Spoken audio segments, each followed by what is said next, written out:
Hello, everyone. It's not good morning anymore. I don't think. Oh, it could still be. Well, there is Jake. He's cleaned up. If you guys watched the other video, he was a bloody mess.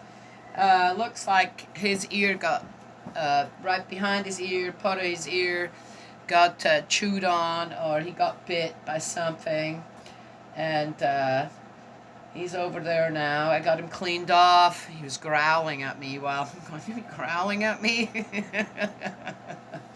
So, and then I put some triple antibiotic on the wound that I did find, which was, yeah, it's one that just bleeds a lot, but it doesn't look like it's too deep or anything, so he's fine.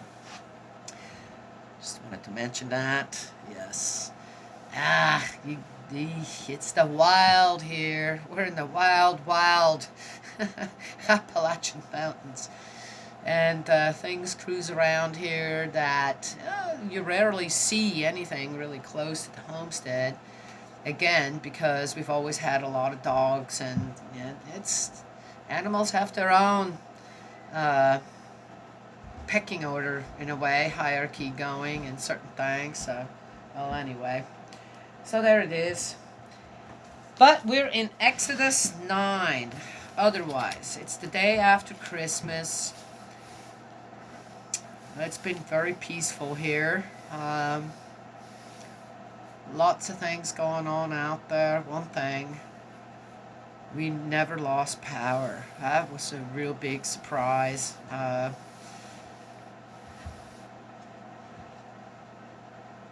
We were really worried, especially about one family. If they lose power, that would be a big problem, or a big problem. It would just, yeah, but it didn't happen, so we're good. We're good, grateful, happy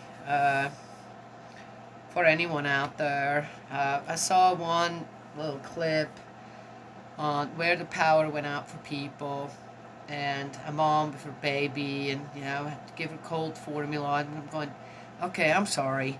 We had a lot of warning, okay, for this winter storm, and you were not prepared to at least be able to provide some warm formula for your child, or okay, I'm just saying, it's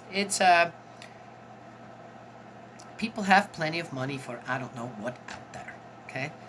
And if you can get into your car and warm it up so your kid is warm in it, this and then you had enough money for gas. Okay, just saying. Really? I mean, okay. And what, people not capable of, even when they have all the forewarnings and everything, to come up with at least, okay, you can get a little one burner, okay, propane, little something. Okay, that's what we have here too. But we don't really need it because I got the coal and wood stove here that I can open up and it becomes a cooking stove. But if all fails, okay, I have. All right, I'm just saying.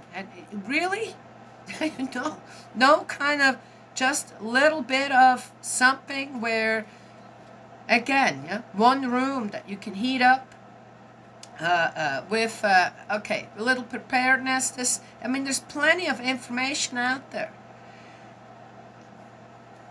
Disturbing, disturbing with all the days and days and days ahead, the warnings that were out there. And here's a mom with a, well, looked like, I don't know, 6-month-old or something, really. How are you qualified to even be a parent? If you cannot, with all, as I said, there's plenty of money out there for everything else. On top of that, she had a place to go. As soon as the power, if I have a place, I'd say I'm going to where there is still power with my child. But to make it a sob story like this, come on now, poo. I've called the electric company here, and I told them, I said, look, if there is really bad weather, we're good. We don't need you. If the crews have to be out there, let us be the last ones on the list. just letting them know, I said, we're good. We're gonna be good.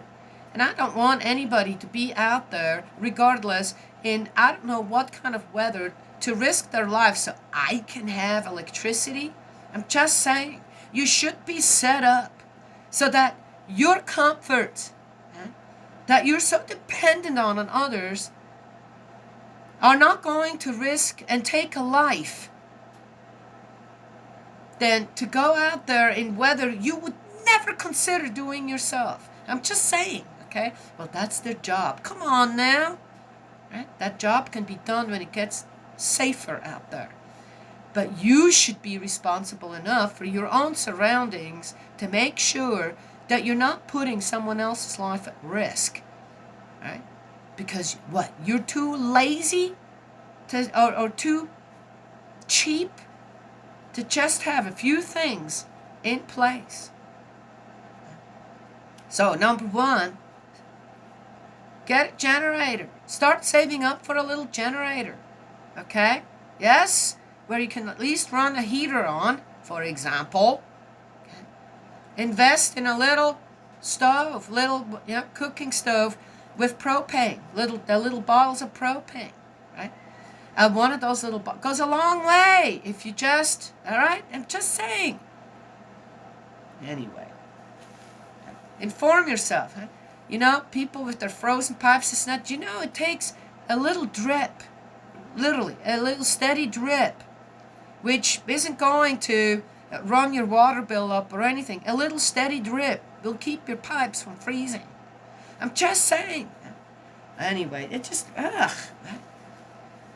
all this stuff out there. Anyhow, and then here, was that in Ohio that happened? The 49 car trucks had a pileup. What are you doing out there? 4 people dead, people injured. You good? You good now? You have to be out there. You know, there are people who have to be out there even in weather like this to make it to the hospital because they're a nurse or a doctor or something. Even though there should be some kind of a setup where, okay, I'm just saying, what, we can't? Dear me, I'm just not getting it.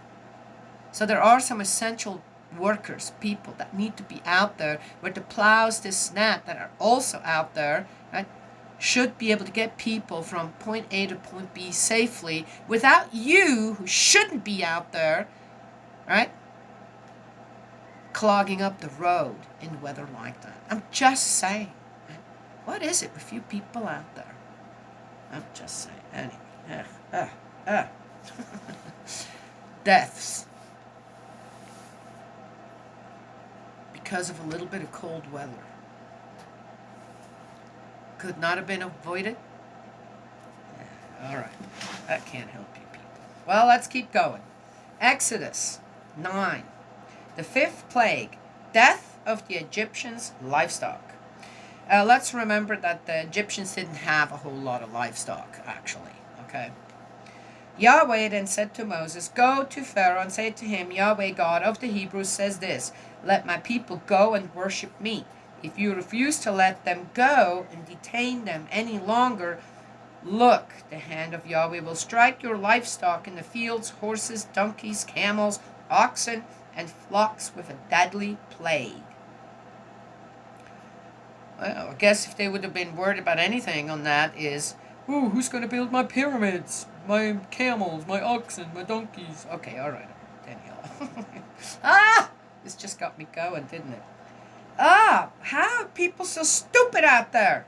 Yahweh will discriminate between the livestock of Israel and the livestock of Egypt.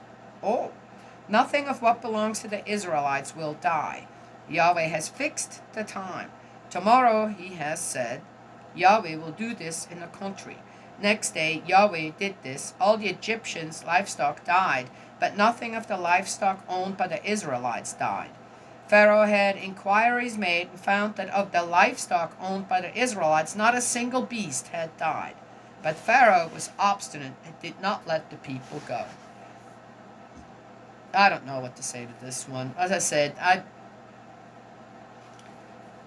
I guess one has to come up with enough plagues. The Egyptians, as I said, had very little livestock when it came down to it. That was not their main staple of food. Um, I don't know. I have no idea. The sixth plague, the boils. Yahweh then said to Moses and Aaron, take handfuls of soot from the kiln, and before Pharaoh's eyes, let Moses throw it in the air. It will turn into fine dust over the whole of Egypt and produce boils breaking into sores on man and beast throughout the whole of Egypt. So they took soot from the kiln and stood in front of Pharaoh, and Moses threw it in the air, and on man and beast it brought out boils breaking into sores. And the magicians could not compete with Moses in the matter of the boils. What, they wanted to produce boils too? Oh my God. For the magicians were covered with boils like all the other Egyptians. But Yahweh made Pharaoh stubborn, and as Yahweh had foretold to Moses, he did not listen to them. Doesn't make sense, but okay, it's in here. The seventh plague, the hail. Yahweh then said to Moses, get up early in the morning and confront Pharaoh. Say to him, Yahweh, God of the Hebrews, says this, let my people go and worship me. For this time I am going to inflict all my plagues on you, on your officials, and on your subjects, so that you will know that there is no one like me in the whole world. While I'm reading this and what I just said before, the warnings are all there. The warnings, we have the warnings now for certain things, and we still don't, no, we don't prepare, we're not ready, we're not, and I think this part of the plagues kind of lets us know, right? Yes? So you have the warning.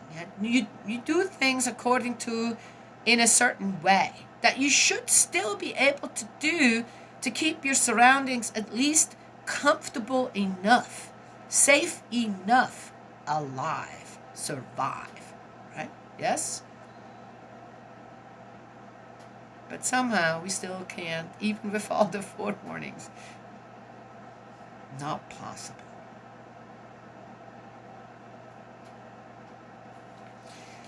I had an interesting little talk or give and take with someone where I said, well, if you didn't have the cell phone and the tablet and the computer and didn't have the internet, well, would you be any worse off? Well, I like the social interaction. It's not okay.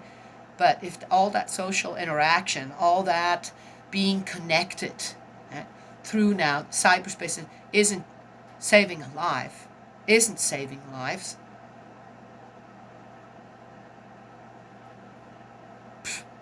then what? Why do we need it? Yeah? Because this reality here isn't really reality. This reality here is no different than watching a movie, not seeing all the cameras and this and that all around that make it look so, right? And then the editors and the directors of the movie or the dramas or right, making it all look like this and that, right? Yes? People, remember, you live in the real world. Right? Anyway, this is almost, to me, a little bit, did that Pharaoh live in the real world, or did he still have somehow this idea of, no, I'm going to prevail through it all. I'm going to prevail past, right? All the warnings. And I'm going to keep going as if they don't exist. And it's not. It doesn't bode well, does it? Yeah, okay. That's kind of it's again, why am I reading this now after we just had, God works in his own ways and trying to have us understand, even at a time like this, what did I try to give to the people at that time? Had I stretched out my hand to strike you and your subjects with pestilence, you would have been swept from the earth. But I have let you survive for this reason, to display my power to you and to have my name talked of throughout the world. Since you take a high hand with my people, refusing to let them go, Very well, at about this time tomorrow, I shall cause so severe a hail to fall as was never known in Egypt from the day of its foundation until now, which will destroy their crops. So now send word to have your livestock and everything else you own in the fields put under cover. There's still livestock? Wait a second. Wasn't that taken care of? Okay. Now we got these discrepancies going. On man or beast, all that happen to be in the fields, and you are not brought indoors, the hail will fall, and they will die. They got the warning. Those of Pharaoh's officials who respected what Yahweh said brought their slaves and livestock indoors. But those who did not take to heart what Yahweh said left their slaves and livestock in the fields. Yahweh then said to Moses, stretch out your hand towards heaven so that it hails throughout the whole of Egypt, on man and beast and on everything growing anywhere in Egypt. Moses stretched out his staff towards heaven, and Yahweh thundered and rained down hail. Lightning struck the earth, and Yahweh rained down hail on Egypt. There are places, I'm going to call them here in the United States, where rain has become very scarce. Scarce.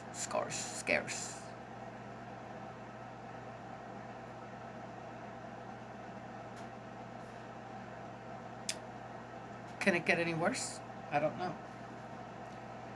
And there are places in the United States where there's no problem when it comes to that. Too much, almost. And again, the people suffer as well, yet. Just saying.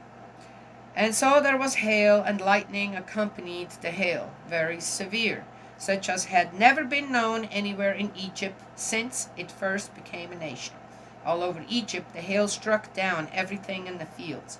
Man and beast, and the hail beat down everything growing in the fields, and shattered all the trees in the fields. The only place where there was no hail was in the Goshen region, where the Israelites lived.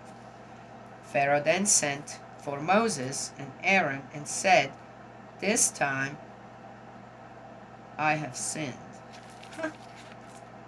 What?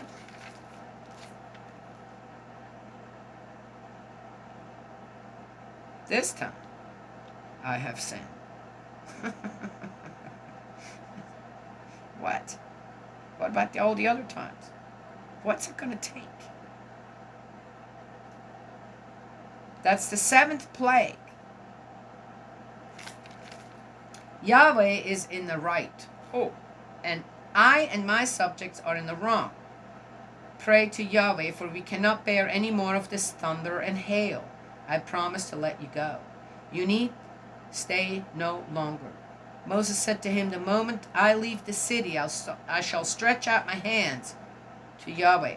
The thunder will stop, and there will be no more hail, so that you may know that the earth belongs to Yahweh. But as for you and your officials, I know very well that you will still have no respect for Yahweh God. The flax and the barley were ruined, since the barley was in the ear and the flax in bud. But the wheat and spelt were not destroyed, being late crops. Moses left Pharaoh and went out of the city. He stretched out his hands to Yahweh, and the thunder and hail ceased, and the rain stopped pouring down on the earth. When Pharaoh saw that rain and hail and thunder had stopped, he relapsed into sin, and he and his officials became obstinate again. Pharaoh was stubborn, and as Yahweh had foretold through Moses, refused to let the Israelites go. That's 9 in Exodus.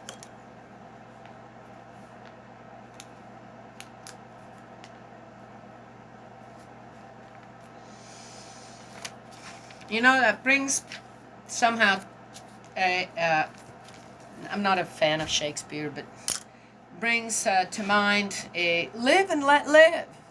And this is probably the most false, fallible sentence I have ever heard in my entire life. Live and let live. Because this short little sentence of, oh, hey, of, in a way, absolute just, oh hey, live and let live, encompasses every nasty thing that human beings can do to each other, or some do to others, and others just can't. It's a completely,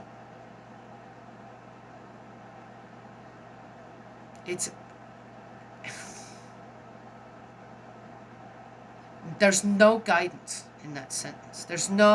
There are no restrictions in that sentence. And that's kind of what Pharaoh wanted. He didn't want any restrictions. Even though, in a way, God was trying to show to Pharaoh, and that Moses and Aaron were the messengers, there are restrictions to your possessiveness, to the way that you want to be God on earth, and keep a people that doesn't belong to you, never has belonged to you. And so what were all these plagues? Really, did it all happen, this or that? Well, something happened, because eventually, right, the Israelites were able to get away. I don't know, I don't quite know exactly, right? But again, I see how God works in our lives, and how, or in people's lives, in my life, in my family's lives, in my ancestors' life now, in spirit, what I see happening for our descendants, and on how certain things still need restoration, but every little bit that gets restored in one form or another, right? And how does one do that? Again, you have to, one doesn't have to do anything. God never has. It's free will, freedom of choice, to know what is right and wrong, and you stand up for that. Don't be a part of sin. And again, well, what is being part of sin? We all have a conscience. Deep down we know. No matter, we know. And no one can tell me that they don't. No one can tell me that. Well, I didn't know. Well, I didn't. No, you do. You do know. Just as that Pharaoh did know. But when things calmed down again, right, something took over.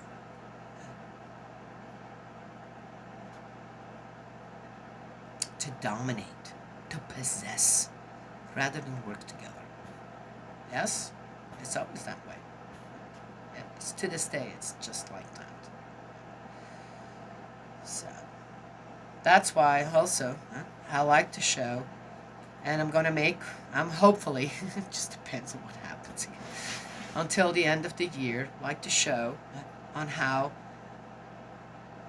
people work together in an environment where you take care of other things, like the barn videos that I make, and how you, with very little talk, this or direct, when people know what they need to do to take care of their surroundings, on how that just so harmoniously and peacefully how that works. Well, today we had, here, Jake, he's like, whoa, he's all covered in blood. But, oh, so is that, oh my God, yeah, no, it's just, well, looks like he's happy, hunky-dory, so it can't be too bad. Or, how's the dog reacting? Okay, he's hurt, but how badly is he affected? So you look, okay, well, where do we live? Yes. You see, sometimes you're given bad news over certain things. You just go, okay, well, let's take it one step at a time, one day at a time, right? And prepare accordingly, right?